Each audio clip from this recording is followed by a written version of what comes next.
राज्यसभा को लेकर भी राजनीतिक घटनाक्रम खूब देखने को मिला।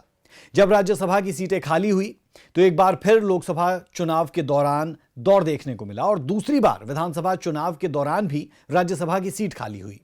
क्या राजनीतिक समीकरण इस दौरान बने? राज्यसभा की सीटें खाली हुई और किस नेता ने इन सीटों पर अपनी जीत दर्ज की, इस रिपोर्ट में आपको देखने को मिलेगा।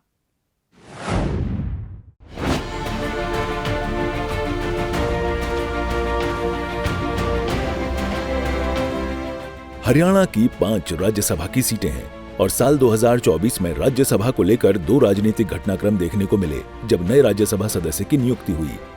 साल 2024 में चुनाव हुए, चाहे वो लोकसभा हो या विधानसभा, दोनों ही चुनावों में एक एक राज्यसभा की सीट भी खाली हुई, जिसे भरना भी बेहद जरूरी था। ये सीटें तब खाली हुई जब पहले दीपेंद्र हुड्डा ने राज्यसभा का सदस्य होते हुए रोहतक लोकसभा चुनाव लड़ा और जीत हासिल की, तो राज्यसभा की एक सीट खाली हो गई। जिसके बाद बीजेपी ने किरण चौधरी को राज्यसभा सदस्य बनाया। किरण चौधरी निर्विरोध राज्यसभा सांसद चुनी गईं। उसके बाद कृष्णलाल पंवार ने राज्यसभा का सदस्य होते हुए विधानसभा चुनाव लड़ा और जीत हासिल की और फिर से राज्यसभा की एक सीट खाली हो गई। जिसके बाद बीजेपी ने रेखा शर्मा को राज्यसभा का सदस्य बनाया। रेखा शर्मा भी निर्विरोध राज्यसभा की सदस्य चुनी गईं। आपको बता दें कि दीपेंद्र हुड्डा के खाते वाली कांग्रेस की राज्यसभा सीट अब बीजेपी के खाते में चली गई है। वजह है बहुमत का आंकड़ा जो कि बीजेपी के पास है। अब राज्यसभा की दूसरी सीट भी बीजेपी के ही खाते में गई है। स्पेशल डेस्क, सूर्य समाचार। राज्यसभा को लेकर भी राजनीतिक घटनाक्रम खूब देखने को मिला। जब राज्यसभा की सीटें खाली हुई तो एक बार फिर लोकसभा चुनाव के दौरान दौर देखने को मिला और दूसरी बार विधानसभा चुनाव के दौरान भी राज्यसभा की सीट खाली हुई। क्या राजनीतिक समीकरण इस दौरान बने? राज्यसभा की सीटें खाली हुई और किस नेता ने इन सीटों पर अपनी जीत दर्ज की, इस रिपोर्ट में आपको देखने को मिलेगा।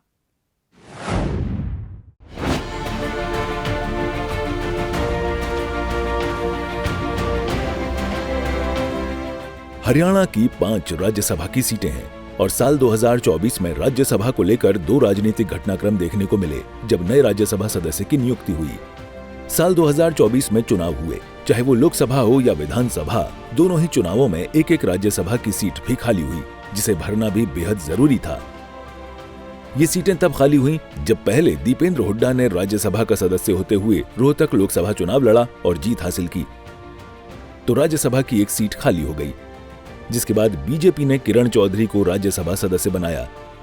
किरण चौधरी निर्विरोध राज्यसभा सांसद चुनी गईं।